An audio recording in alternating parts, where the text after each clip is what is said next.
स्वागत है मूमल एकेडमी सिक्कर में। लास्ट पीरियड में हमने बात करी कि राजस्थान की जो पॉलिटी है उसमें राज्यपाल का टॉपिक हमने स्टार्ट किया था। राज्यपाल के टॉपिक में हमने कुछ जो क्लास थी हमारी, जो कुछ टॉपिक था वो कंप्लीट कर लिया था। जो बाकी का जो टॉपिक है वो आज के वीडियो में हम कंप्लीट करेंगे। पिछले वीडियो में हमने अनुच्छेद 156 तक पढ़ लिया था कि जो राज्यपाल होता है उसके लिए जो उसका कार्यकाल कितना होता है, उसकी नियुक्ति कैसे होती है, या फिर थोड़ा सा उसमें हमने आरएस के हिसाब से भी देखा था कि अगर राज्यपाल की नियुक्ति होती है तो नियुक्ति क्यों होती है और जो उसका चुनाव होता है वो क्यों नहीं होता। बताया था हमने कि अगर राज्यपाल का चुनाव होगा तो मुख्यमंत्री और राज्यपाल के बीच में थोड़ा सा टकराव होने की संभावना रहेगी। कार्यकाल हमने पढ़ लिया था कि जो राज्यपाल का जो कार्यकाल है वो 5 वर्ष का या फिर जो राष्ट्रपति है उसकी इच्छा पर निर्भर करता है। जो ओवरऑल जो राज्यपाल होता है उसका जो ट्रांसफ़र है वो भी उसका किया जा सकता है, लेकिन जो मिला के जो कार्यकाल होगा वो आपका 5 वर्षीय होगा। और आगे हमने ये भी पढ़ा था कि अगर राज्यपाल नहीं है तो उसके जो कार्य है वो कौन करेगा। वो हमने पढ़ा था कि जो संबंधित हाई कोर्ट है उसका मुख्य न्यायाधीश को उस राज्यपाल के पद पर नियुक्त किया जाएगा जब तक कि कोई दूसरा राज्यपाल वहाँ पर नहीं आ जाता। और इससे पहले भी हमने पढ़ा था कि जो राज्यपाल का अगर 5 साल का कार्यकाल ख़त्म हो जाता है तो तब तक अपना पद नहीं छोड़ेगा जब तक कि कोई दूसरा राज्यपाल आकर उसके पद को ज्वाइन नहीं कर लेता है। अब आगे अपन चर्चा करते हैं अनुच्छेद 157 के अंदर कि योग्यताएं क्या क्या है। यानी कि राज्यपाल का पढ़ तो लिया कि सेंटर से बन के आएगा और चुनाव नहीं होगा और वो सब, लेकिन बन कौन सकता है। जैसे आपने पढ़ा होगा, जैसे लोकसभा और राज्यसभा का चुनाव होता है तो चुनाव लड़ने की भी कुछ योग्यताएँ होती है कि लोकसभा का चुनाव लड़ना है तो आपकी उम्र 25 साल होनी चाहिए, राज्यसभा का चुनाव लड़ना है तो आपकी उम्र 30 साल होनी चाहिए। उसी तरीके से अगर राज्यपाल बनना हो किसी को तो क्या उसके लिए क्या क्या योग्यताएं होनी चाहिए, उसकी उम्र क्या होनी चाहिए और कौन कौन से मापदंड है जिनको पूरा करना चाहिए, तब जाकर वो राज्यपाल बन पाएगा। तो एक चीज़ देखो, 2 शब्द होते हैं, एक शब्द होता है योग्यता और दूसरा शब्द होता है शर्तें। दोनों में अंतर है। योग्यता यानी क्वालिफिकेशन है और शर्त में आपकी कंडीशन है। जो योग्यता होती है वो किसी भी पद को ज्वाइन करने से पहले आपको पूरी करनी होती है। फॉर एग्जांपल, जैसे किसी एग्ज़ाम का फॉर्म भरते हैं तो भाई इस एग्ज़ाम का फॉर्म भरने के लिए आपको ग्रेजुएशन की डिग्री होनी चाहिए, तो वो अब आपकी योग्यता हो गई। शर्तें क्या होती है? शर्तें होती है कि जिस भी पद को हम ज्वाइन कर लेते हैं या फिर जिस भी जगह हम पहुंचना चाहते हैं वहाँ पर पहुंचने के बाद में आप क्या कर सकते हो और क्या नहीं कर सकते, वो आपकी शर्तें होती है। जैसे एग्ज़ाम का फॉर्म भरने से पहले इसमें आपकी ग्रेजुएशन कंप्लीट होनी चाहिए, तो वो आपकी योग्यता होगी। और जब आप एक बार जॉब लग गए तो उसके बाद में आप किसी दूसरी सरकारी नौकरी में एक साथ जॉब नहीं कर सकते, मतलब एक साथ 2 जॉब नहीं कर सकते, तो वो क्या होगी, आपकी फिर शर्त होगी कि एक साथ वो 2 नौकरी नहीं होगी। तो ये दोनों में अंतर होता है। योग्यता हमेशा किसी भी पद को धारण करने से पहले पूरी करनी होती है और शर्तें उस पद को धारण करने के बाद में कंप्लीट करनी होती है। ठीक है। संविधान में क्या लिखा हुआ है राज्यपाल के जो योग्यताएँ हैं उसके बारे में, कि वो भारत का नागरिक होना चाहिए। भारत का नागरिक होना चाहिए भाई, ऐसा तो है नहीं कि किसी विदेशी को अपन राज्यपाल बना देंगे किसी भी राज्य का। तो क्या होना चाहिए, वो citizen of India, COI, citizen of India वो होना चाहिए। पहली योग्यता ये। दूसरी योग्यता है 35 वर्ष की आयु पूरी कर चुको, चाहे वो 35 वर्ष 1 दिन ही हो, लेकिन 35 तो कंप्लीट उसकी होनी चाहिए। तो ये दूसरी योग्यता है। अब पूछोगे कि क्या 2 योग्यता है क्या? बिल्कुल। संविधान में किसी भी राज्य के राज्यपाल के लिए केवल 2 ही योग्यताएँ लिखी हुई हैं। पहला कि वो भारत का नागरिक हो, दूसरा कि वो 35 वर्ष की आयु पूर्ण कर सको। इसके अलावा जो भी राज्यपाल के चयन में या फिर उसके नियुक्ति के समय जो भी काम में लिए जाते हैं वो सारी परंपराएं हैं, संविधान से उनका कोई भी लेना देना नहीं। तो अगर एग्ज़ाम के हिसाब से सवाल आता है तो आपको बताना है कि राज्यपाल की जो योग्यता है वो केवल 2 ही है, भारत का नागरिक हो, 35 वर्ष की आयु पूरी कर चुको। अब परंपराएँ वो होती है कि जैसे कोई चीज़ लगातार हम कर रहे हैं और फिर वो हमारी आदत का हिस्सा बन जाती है तो वो फिर परंपरा का रूप ले लेती है। उसमें देखो परंपराएं क्या हैं, वह संबंधित राज्य का नहीं हो। भाई जिस राज्य में मान लो किसी में अपने राजस्थान है, राजस्थान में राज्यपाल की नियुक्ति की जा रही है तो ये कोशिश की जाएगी कि जिस व्यक्ति को राज्यपाल बनाया गया है वो राजस्थान से नहीं, यानी राजस्थान के व्यक्ति को राजस्थान में राज्यपाल नहीं बनेंगे, किसी बाहरी राज्य से होना चाहिए ताकि वह स्थानीय राजनीति से दूर रह सके। कारण भी बता दिया गया कि क्यों राजस्थान के व्यक्ति को राजस्थान का राज्यपाल नहीं बनाया जाएगा। अगर राजस्थान के व्यक्ति को राज्यपाल बना देंगे तो क्या करेगा कि यहाँ की राजनीति में फंस जाएगा। जैसे अभी मान लो अपने गुलाब चंद कटारिया जी हैं, अभी गुलाब चंद कटारिया को असम का राज्यपाल बनाया गया, अब देखा असम का बनाया गया है, लेकिन रहने वाले कहाँ के हैं? राजस्थान के हैं। अब उनको राजस्थान में क्यों नहीं बनाया गया? इस वजह से कि यहाँ बनाते तो यहाँ की राजनीति बच जाते, क्योंकि उन्होंने भी यहीं पे राजनीति करी है, तो हितों का भी टकराव हो जाता है उसके अंदर। तो पहली परंपरा तो ये है कि संबंधित राज्य का नहीं होना चाहिए, और इस परंपरा का क्या पालन किया जाता है बिल्कुल अपनी भारत के अंदर, कि किसी भी राज्य में राज्यपाल बनाते हैं तो संबंधित राज्य का वो कभी नहीं होता। दूसरा ये, राज्यपाल की नियुक्ति के समय संबंधित राज्य के मुख्यमंत्री से सलाह लेनी चाहिए। अब ये भी क्या परंपरा है, लेकिन ये फॉलो नहीं की जाती है आजकल। पहले होता था, लेकिन अब बिल्कुल बंद है कि जिस भी राज्य में आप किसी राज्यपाल की नियुक्ति कर रहे हो तो आपको वहाँ के मुख्यमंत्री से सलाह लेनी चाहिए कि हम इस व्यक्ति को आपके राज्य का राज्यपाल बना रहे हैं, आपकी इस बारे में क्या राय है। जैसे अभी अपने राजस्थान की जो राज्यपाल है वो कलराज मिश्र है, और राजस्थान के सीएम है वो अशोक गहलोत है। ठीक है, मैंने आपको बताया था राष्ट्रपति नियुक्त करता है राज्यपाल को, तो अब प्रेसिडेंट को भी कौन सिफारिश करता है वो भी बताया था मैंने आपको। जो केंद्रीय जो मंत्रिपरिषद होती है, जिसमें प्रधानमंत्री जिसका अध्यक्ष होता है, वो राष्ट्रपति को सिफारिश करती है। अब जब प्रधानमंत्री और मंत्रिपरिषद ने यह निर्णय लिया होगा कि कलराज मिश्र जी को राजस्थान का राज्यपाल बनाना है, तो क्या उन्होंने अशोक गहलोत से पूछा होगा कि हम इस व्यक्ति को आपके राज्य का राज्यपाल बना रहे? बिल्कुल भी नहीं। हालांकि पहले होता था ये, लेकिन अभी ये चीज़, ये जो परंपरा है ये बिल्कुल बंद है। किसी भी राज्य में जब राज्यपाल नियुक्त करते हैं तो वहाँ के मुख्यमंत्री से कोई भी सलाह नहीं ली जाती। ठीक है, तो ये सेकंड लाइन भी आपकी कंप्लीट होगी कि वो होना चाहिए।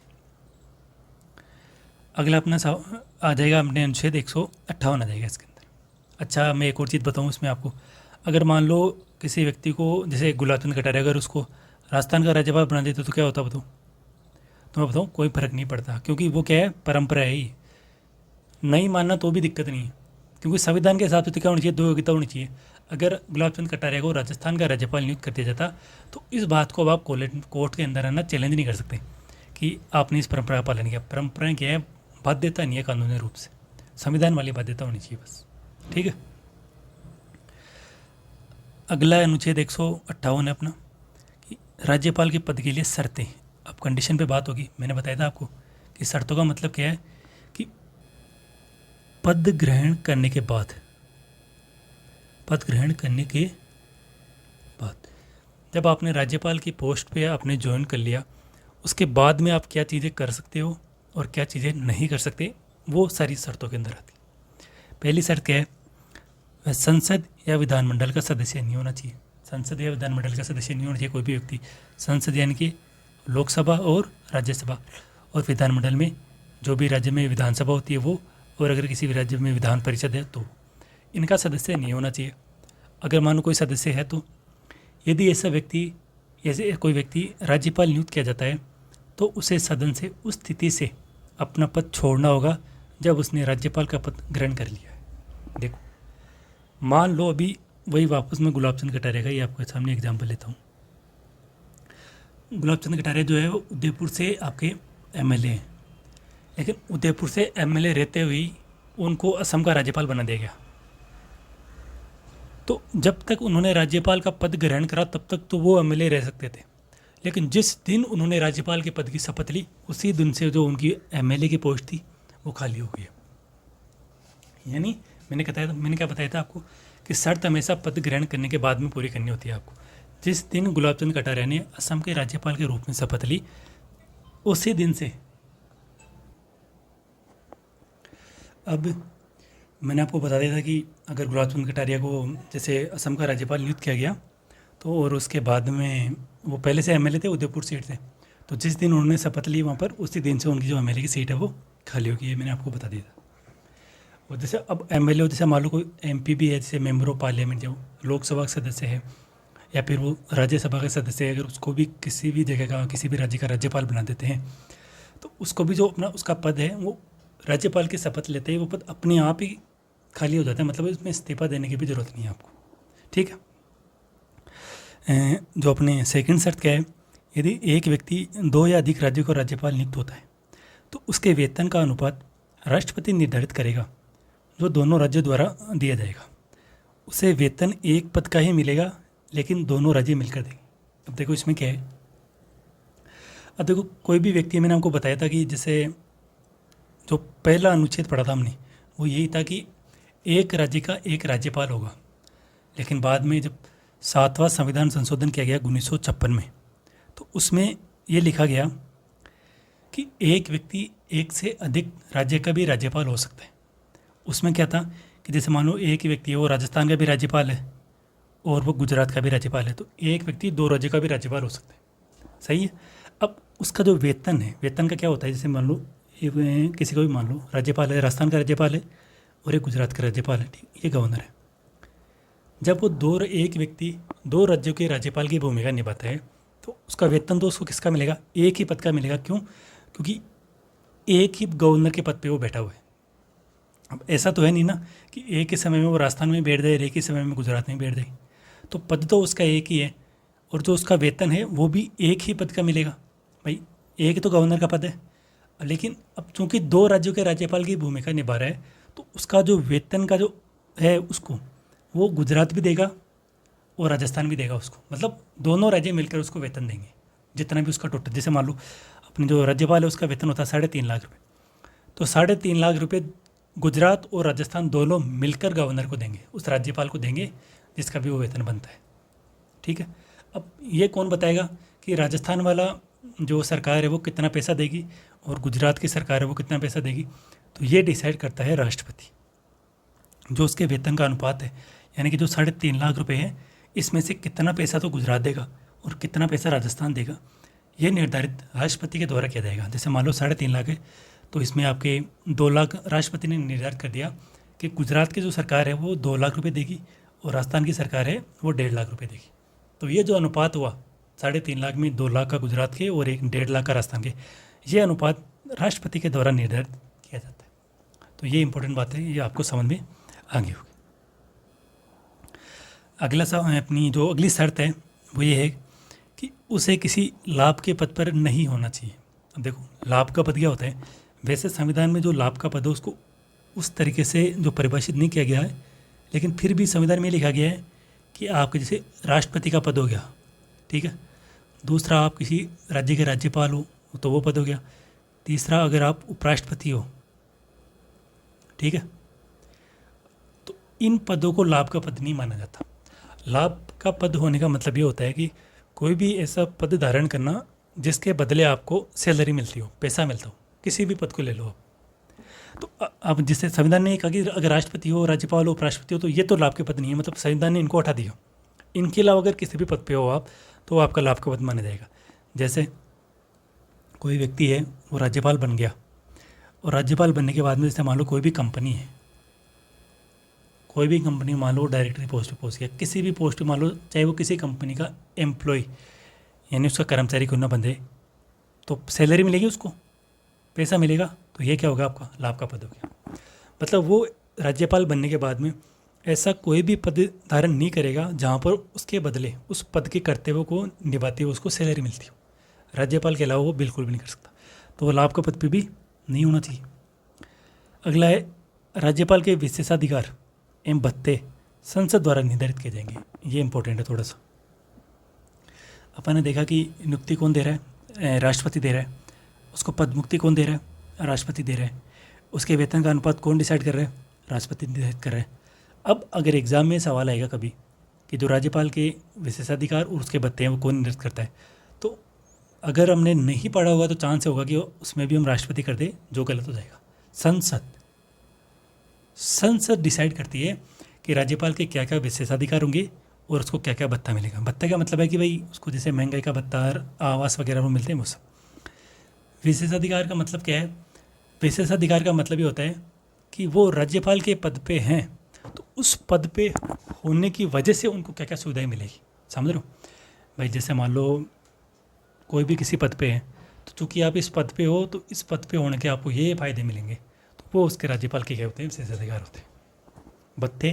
भत्ते मैंने बताई दिया आपको कि जो सैलरी के अलावा उसको जो भी सुविधाएं मिलती है, आवास वगैरह मिलता है, महंगाई भत्ता मिलता है, पेट्रोल का या फिर मोबाइल का खर्च वगैरह अगर जो भी मिलता है वो सर आपका भत्ता हो जाएगा। वो कौन डिसाइड करेगा, संसद डिसाइड करेगी, ध्यान रखना। अच्छा, इसमें एक और गलती हो सकती है कि अगर कोई विधानसभा देख लेगा, कोई अगर ये लॉजिक लगाएगा कि जैसे केंद्र में राष्ट्रपति होता है तो राष्ट्रपति के जो भी होते हैं वो संसद डिसाइड करती है, और राज्यपाल होता है वो राज्य में होता है तो विधानसभा डिसाइड करेगी, तो वो भी गलत हो जाएगा। तो ये मतलब ये लॉजिक मतलब कर लेना इसमें कि विधानसभा डिसाइड करेगी, संसद डिसाइड करेगी उसके जो भी विशेषाधिकार और भत्ते हैं वो सारे के सारे। अगली शर्त है कार्यकाल के दौरान राज्यपाल की आर्थिक उपलब्धियों एवं भत्तों को कम नहीं किया जा सकता। यह भी सिंपल है। आर्थिक उपलब्धियों मतलब हो गया आपका उसका वेतन और भत्ते, मैंने आपको बताई दिए कि वो कम नहीं किए जा सकते। अगर कोई व्यक्ति एक बार राज्यपाल की पोस्ट पे आ गया तो जैसे मान लो मैंने बताया कि 3.5 लाख रुपये राज्यपाल का भी वेतन है, तो जब तक उसका कार्यकाल पूरा नहीं हो जाता वेतन 3.5 लाख ही रहेगा। भले ही वो बढ़े नहीं पर कम नहीं हो सकता। ये सीधी सीधी बात है।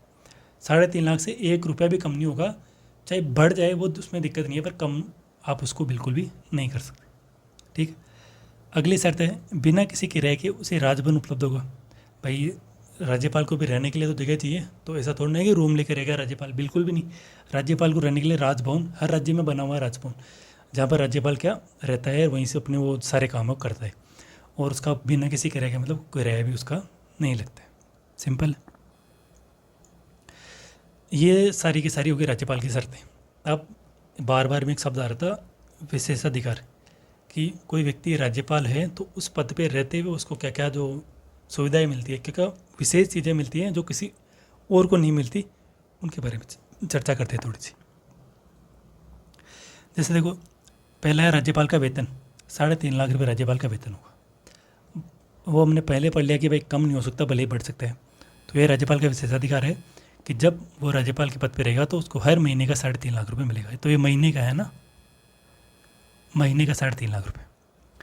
वह अपनी शासकीय कार्यों के लिए कानूनी दायित्व से मुक्त होता है। शासकीय कार्यों के लिए कानूनी दायित्व से मुक्त होता है। इसका मतलब क्या हुआ? शासकीय मतलब कि वो राज्यपाल है और राज्यपाल की पोस्ट पर रहते हैं, उसको काम भी करने रहते हैं, बिलों को पास करना रहता है, राष्ट्रपति के पास भेजना रहता है, मुख्यमंत्री से जानकारी मांगनी रहती है। तो इन कामों के लिए कानूनी दायित्व मतलब उसको कोर्ट में नहीं लेके जा सकते आप।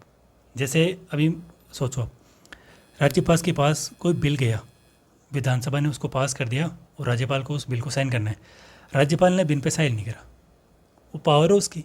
तो अब जो सरकार है वो कोर्ट नहीं जा सकती कि हमने राज्यपाल को बिल भेजा था लेकिन उन्होंने साइन ही नहीं करा। नहीं जा सकते आप। क्यों? क्योंकि वो उसका विशेषाधिकार है। वो खुद डिसाइड करेगा कि उसको कब तक साइन करने हैं बिल के ऊपर और कब तक साइन नहीं करने। तो उसके जो कार्य होते हैं उसके लिए कानूनी रूप से बाध्यता नहीं है। हो गया ये कंप्लीट। अगला है अपने कार्यकाल के दौरान उसे आपराधिक कार्यवाही, चाहे वह व्यक्तिगत क्रियाकलाप हो, की सुनवाई से मुक्ति प्राप्त। इसमें क्या है देखो,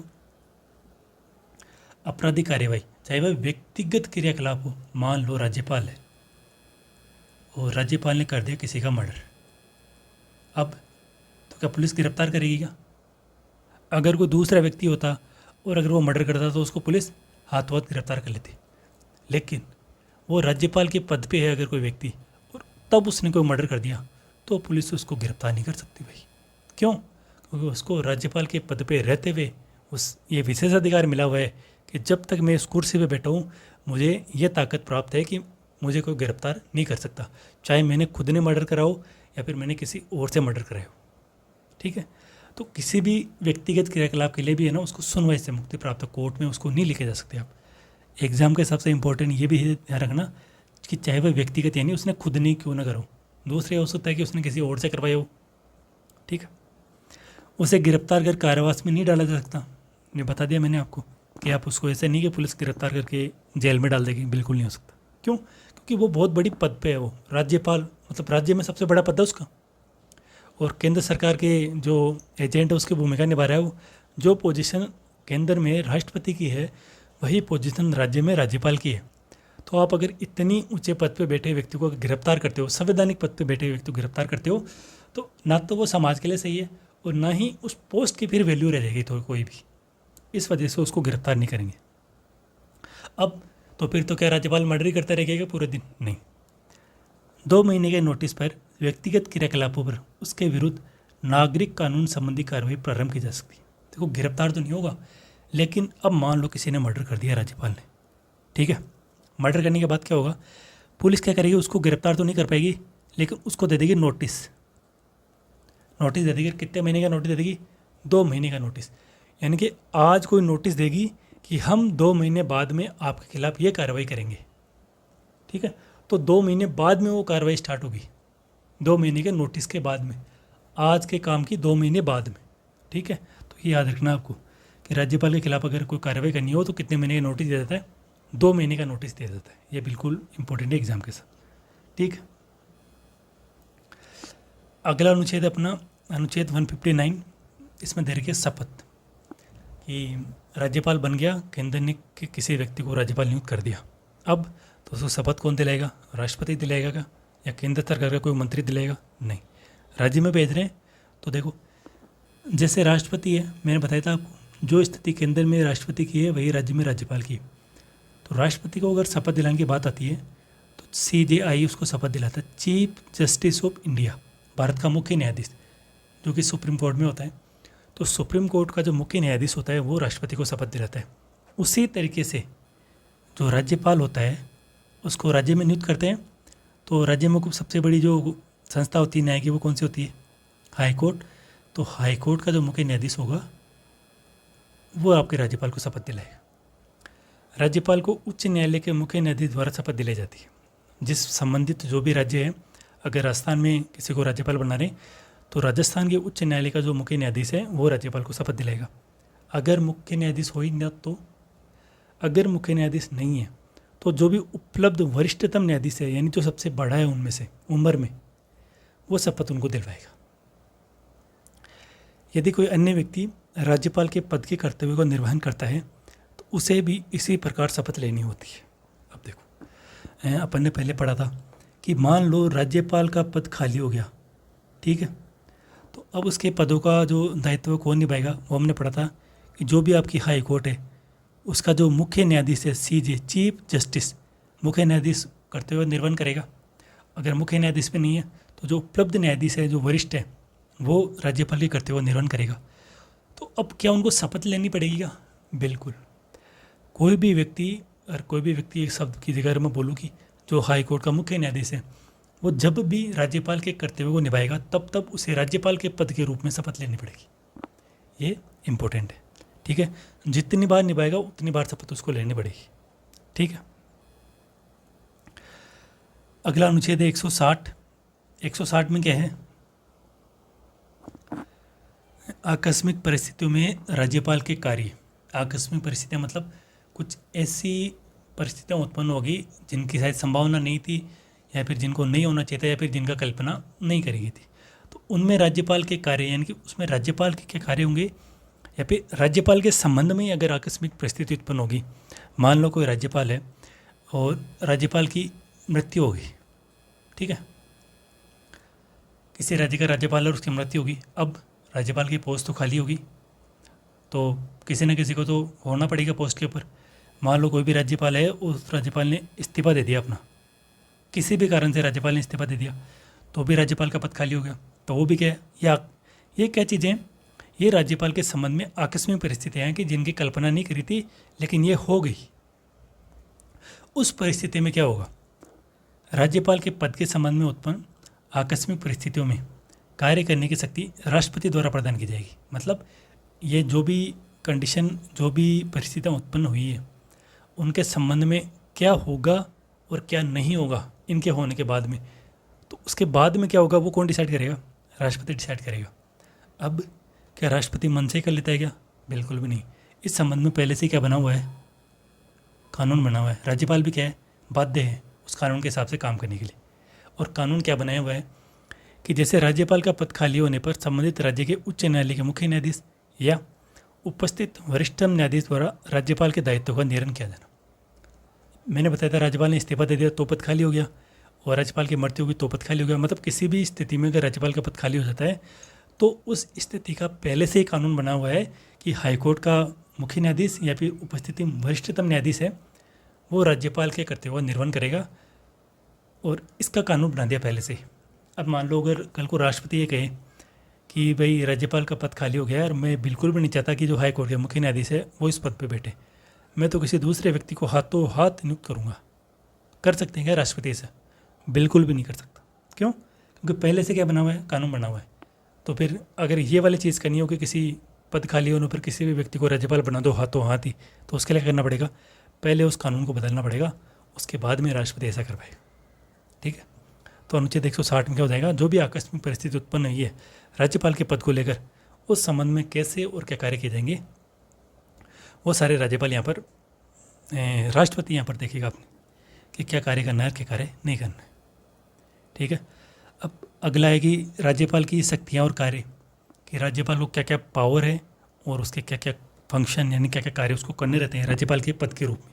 शक्तियाँ ये वेरी इंपॉर्टेंट है आपकी, राज्यपाल की शक्तियाँ। अगर शक्तियों के मामले में देखें तो एक राज्यपाल को शक्ति होती है सब वे की शक्ति, सब वे की शक्ति राज्यपाल को होती है, लेकिन ये जानकर हैरानी होगी कि राष्ट्रपति को सब वे की शक्ति प्राप्त नहीं है। राज्यपाल के पास सब वे की शक्तियाँ हैं, राष्ट्रपति के पास में नहीं है। अब अगला सवाल हो सकता है कि संविधान में लिखा हुआ है क्या ऐसा? बिल्कुल, संविधान में जब राष्ट्रपति के बारे में पढ़ते हैं तो कहीं भी ऐसा लिखा हुआ नहीं है कि राष्ट्रपति के पास फलाना से विवेक शक्ति है, फलाना नहीं है। लेकिन संविधान में लिखा हुआ है कि राज्यपाल के पास इन इन परिस्थितियों में सब विवेक शक्ति प्राप्त है, यानी इन परिस्थितियों में राज्यपाल खुद की बुद्धि के हिसाब से, खुद के जो सब विवेक है उसके हिसाब से वो कार्य करेगा। अब देखो क्या क्या शक्ति हैं वो देख लेते हैं एक बार। ये पहली है आपके कार्यकारी शक्ति, एग्जीक्यूटिव पावर। कार्यकारी शक्ति का मतलब ये हो गया कि जो सरकार का जो संचालन होता है उसके संबंध में जो जो पावर होती है उसको मंत्री परिषद को लेकर उनकी बात होगी यहाँ पर। दूसरी आपको विधायी शक्ति। विधायी शक्ति में क्या होगा, विधानसभा और विधान परिषद के संबंध में जो शक्तियाँ उसको प्राप्त होगी उनको विधायी शक्तियाँ बोलेंगे। वित्तीय शक्ति, वित्त का मतलब होता है पैसा, तो पैसों के संबंध में, बिल के संबंध में, जो पैसों से संबंधित हो, बजट के संबंध में जो भी पावर होगी उनको वित्तीय शक्तियों में आएगा। और न्यायिक शक्तियाँ, न्यायिक शक्ति का मतलब ये होता है कि जैसे उसको क्षमा करने की शक्ति है कि नहीं है, अगर किसी को सज़ा होगी, मौत की सज़ा को क्या वो माफ़ कर सकता है, तो ये सब इनमें आएगा। और पांचवा आपके सब विवेक शक्ति, इसमें क्या होगा कि उसके खुद के मत के हिसाब से, यानी कि उसके खुद के सब विवेक के हिसाब से वो कौन से काम कर सकता है और कौन से काम नहीं कर सकता, वो सब विवेक के अंदर आ जाएगा। और ये संविधान में लिखा हुआ है। ठीक है, उम्मीद है वीडियो पसंद आया होगा। आज इतना ही पढ़ेंगे, बाकी की जानकारी अगले वीडियो में देखेंगे। अगर जानकारी पसंद आई हो तो चैनल को सब्सक्राइब करें। अगले वीडियो में फिर मिलते हैं। धन्यवाद।